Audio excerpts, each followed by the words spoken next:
Good morning, and welcome to the Unitarian Universalist Church of Augusta. We are delighted to have you with us in the midst of this holiday season.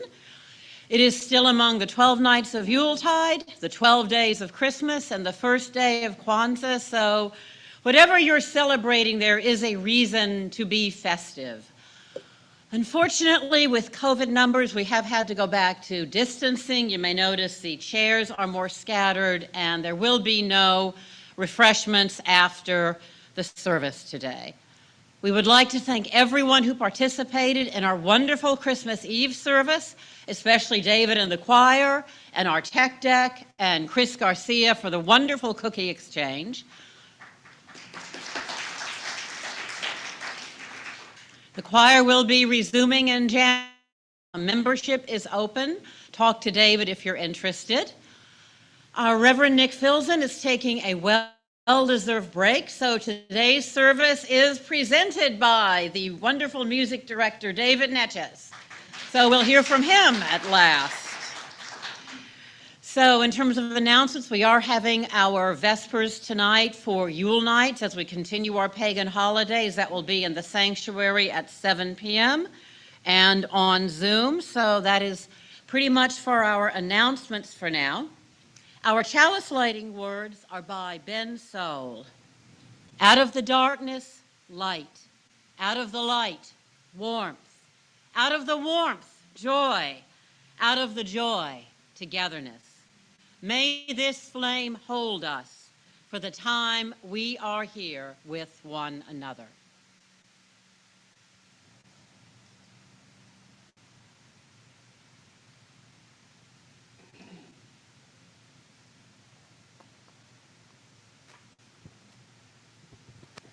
Our opening hymn is hymn number 410. You can join along in your hymnal, or the words are up on the screen. We ask you to rise and bow to your spirit.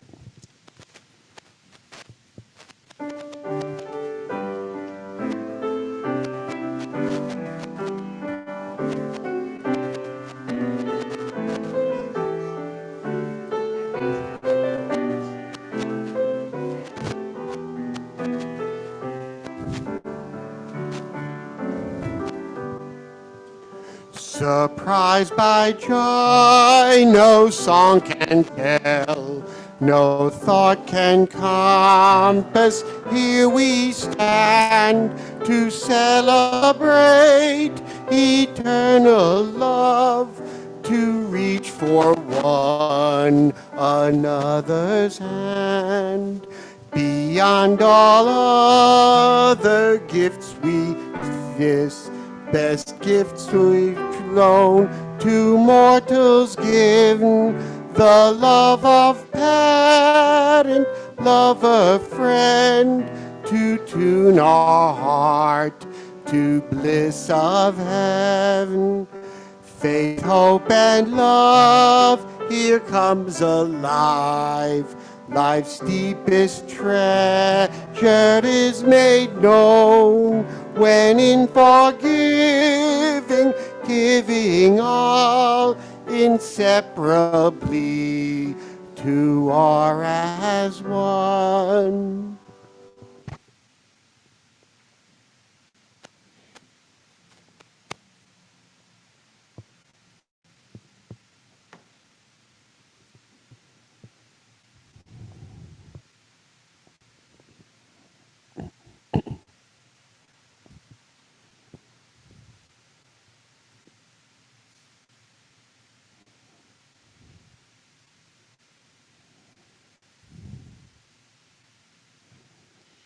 This is a time in our service when we come together to share those joys and sorrows that have entered our lives in the last week. Those of you in the sanctuary, if you have a joy or sorrow to share, if you will make your way to my right, and that were spoken today and those that are unspoken in the heart of this community. Thank you.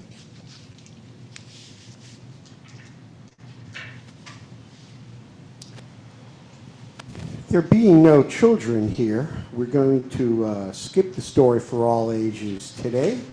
But if anybody wants to hear it, they can approach me after this service. And we're going to go on to our meditation, so I ask you to sit with your back straight against the chair with your feet on the floor. Our meditation and word today is the poem White Dove by Dana Faulds. In the shared quiet, an invitation arises like a white dove lifting from a limb and taking flight. Come and live in truth.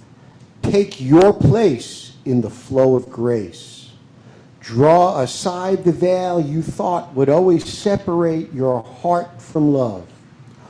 All you ever longed for is before you at this moment, if you dare draw a breath and whisper, yes.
Those who have been here the past few weeks, I know we're back to distancing now, but last week with the potluck at the Phil's Inn and our elaborate solstice and Christmas Eve services and the cookie exchange, that was a taste of what this church life was like prior to the pandemic. And what we want to bring back, that sense of community when we share food, when we share our spirituality, when we share our friendship and socialize.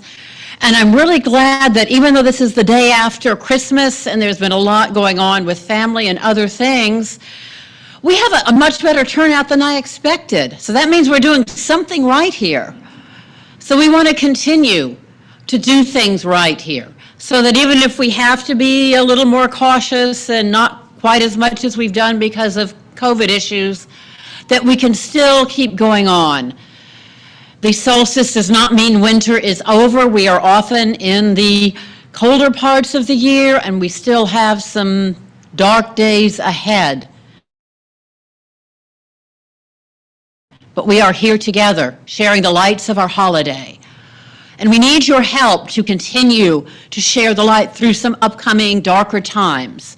So that is why I ask you now to please be generous in the offertory to support the work of this church so that we may endure like the evergreen through the winter and continue to blossom in the coming months. If the ushers will please come forward.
And thank you for supporting the work of this community.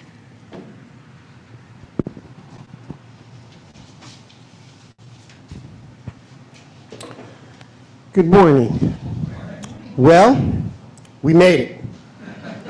1 week to go on a year that many of us would like to forget. We've made it through the holiday season pretty much, and even through all the troubles we've had this past year, we are still together. So I applaud us on that. We are still together. And even though the virus is still among us, and even though the Omicron variant is on the horizon and cases are rising, we've learned how to live with the virus. And unlike last year, where we mostly just stayed home, this year, parties were kind of back. And with it came party food. And visiting was back. And travel was back, if you could find a plane that had a pilot. And relatives were back.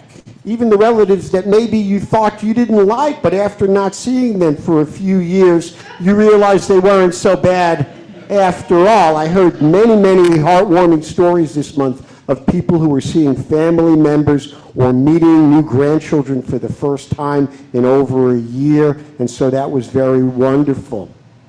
Buying was back, if you could find what you were looking for.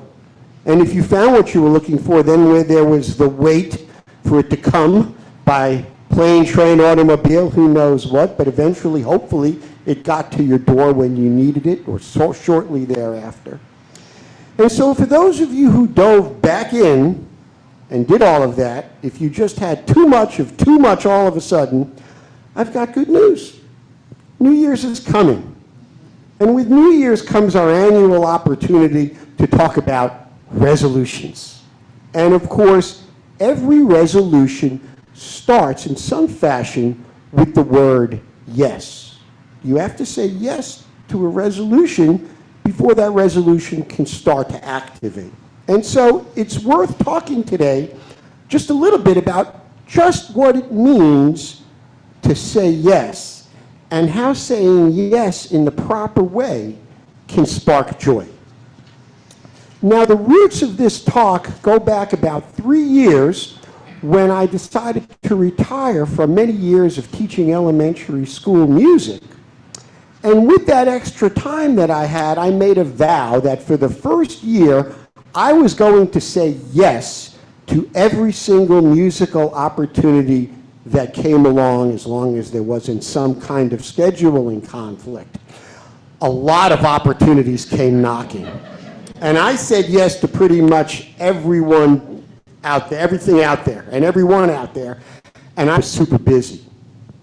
Super busy. And as I went through my year of saying yes, as I've come to call it, I learned what I think are a few important truths about the word yes.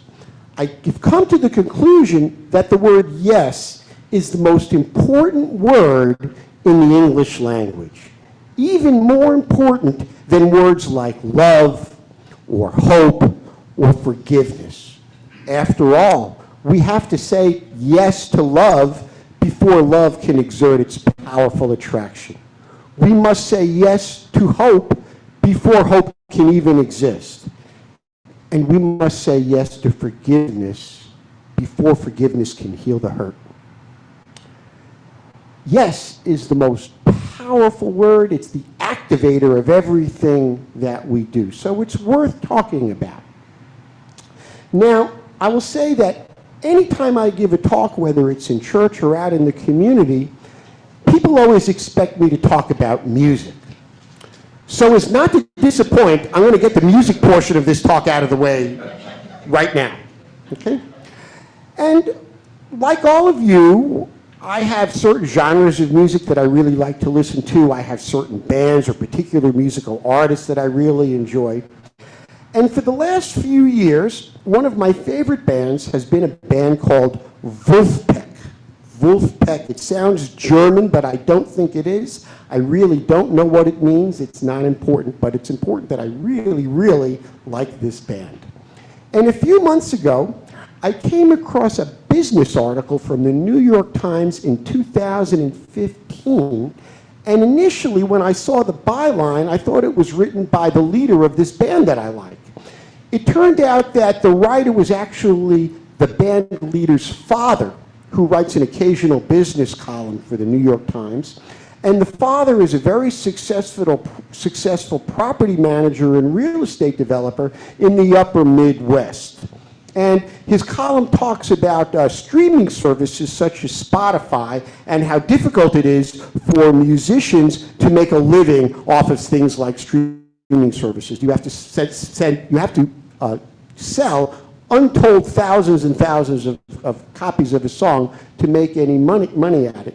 And the father, although he works as a real estate developer during the week, has spent his life moonlighting as a musician on weekends in things like wedding bands. And he knows and is friends with many professional musicians.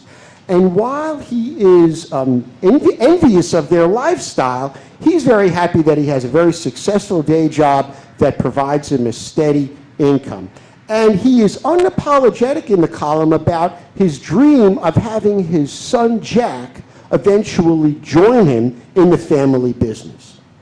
And all through high school, Jack spends every summer working for his father in the property management business, real estate business. And in the fall of 2011, Jack enters the University of Michigan, go Wolverines, as a business major. It's all going according to plan. Until Jack comes home the summer after his freshman year and tells his father, "Dad, I've got to absolutely switch my major from business to music." The father recounts many conversations that he had with his son. He tries to convince him to stay the course. You can do music on the weekends just like me. We can be in business together. But Jack is steadfast that he has to change his major to music. There is going to be no "and son" in this story. Finally, after many conversations, Jack's father gives his son a yes. He gives a yes and his blessing to go to music school. And the next fall in music school, Jack meets 3 other music students, and in time-worn fashion, they form a band. And in 2015, at the time of the column, they've all just graduated, and they still have the band, and they're playing in small clubs and bars in Ann Arbor. They've released 2 songs on Spotify, and you can watch a YouTube video from 2015. They're playing some outdoor street fair in front of about 150 people. It looks just like the kind of gigs I do with my band in Augusta. Almost 4 years to the date of that 2015 column, Jack Stratton and his band play a sold-out show at Madison Square Garden, New York City, in front of 19,000 screaming fans. You can watch it on YouTube. And as the band comes out on stage, you get a close-up of their faces, and their faces are wreathed in indescribable joy at the culmination of this amazing journey that started 8 years ago when Jack's father said yes. Now, can we give all the credit to Jack's father because they ended up playing Madison Square Garden in front of 19,000 screaming fans? Probably not. Jack and his bandmates are incredibly gifted and accomplished musicians. They have incredible stage presence. Jack could have gone to music school without his father saying yes, so they might have been successful anyway. But I know this, a yes freely given with joy enables us to be the best possible version of ourselves. But it's not enough just to say yes. The easiest thing in the world, if we're honest, is to open up our mouth and say yes. 3 letters, 1 syllable. It's not extraaliodosis, supercalifragilistic, just yes. But too often, we say yes with our mouth. It just slips out. But we're not saying yes in our mind. Or we're saying yes in our mind and in our mouth, but we're still saying no in our heart. That never works. I'll give you a personal example. My wife and I are close to some cousins on my wife's side in Austria. And in a few years, we visited them in Austria, and we had a fabulous time. I'm not going to get into that now. That would be a separate talk, with slideshow, of course. And we came back from Austria, and I said, I am determined to learn some German so that the next time we go over there, I can speak some of the language. And for 3 years, I have failed miserably. I have failed miserably because unlike music, which seems to come very naturally to me, learning a foreign language does not. And so I get frustrated, and I look for ways to avoid it. And so this year, my New Year's resolution for 2022 is to say yes to the process of learning German. Not a resolution to learn German, just yes to the process, yes to the journey, yes to the work. It doesn't matter how much German I learn, a lot or a little, but until I say yes to the journey, I never know how far I'm going to get if I'm not on the road. I need to say yes in my heart as well as in my mouth and in my mind. So that's my resolution. And that's the best kind of resolution because it seems learning just a bit of German is doable. It's attainable. And so as we move into 2022, I ask each of you to think about a yes opportunity for yourself. I'm not asking for the unattainable yes. I'm not asking you to bring the kingdom of heaven down on earth. I'm asking for the small yes, the doable yes, the personal yes. I'm asking you folks to say yes to extending an unexpected personal kindness or to receiving one. I'm asking you to say yes to learning one small new thing. Or maybe I'm asking you to say yes to recovering one small thing that you used to know that has now fallen by the wayside. I'm asking you for the doable yes, the yes that will make you feel good inside. Maybe there's a yes that you said in your mouth this year, but you said no in your heart. If it's possible and appropriate, maybe you can find a way to turn that no in your heart into a yes so it aligns what's coming out of your mouth. The possibilities are infinite. All it takes is a yes with your mouth and your heart and your mind. Blessed be and amen.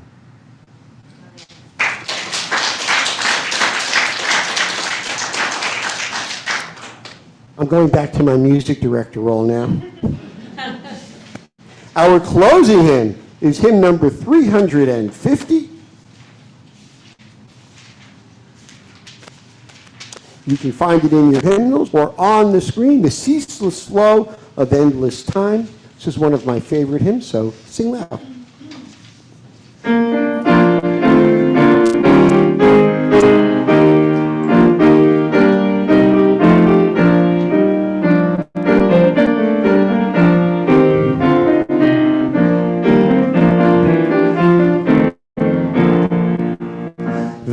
The ceaseless flow of endless time, no one can check or stay. We'll view the past with no regret, nor future with dismay.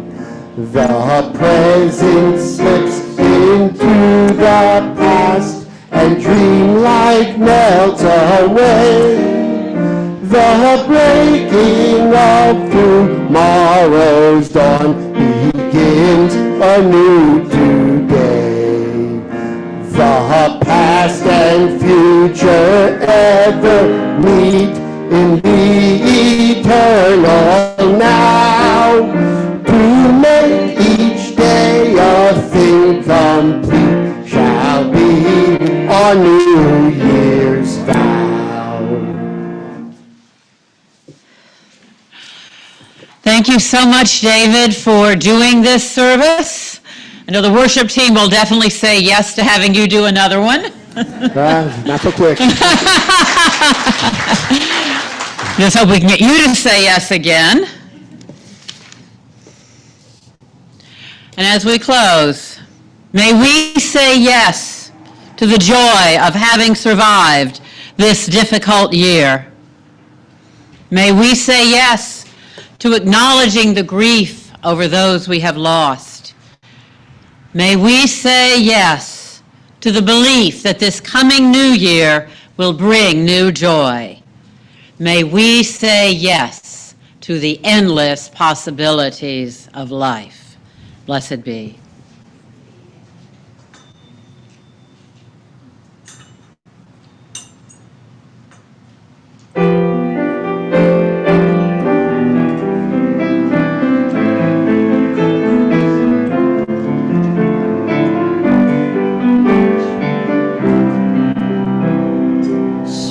Spirit of life, come unto me.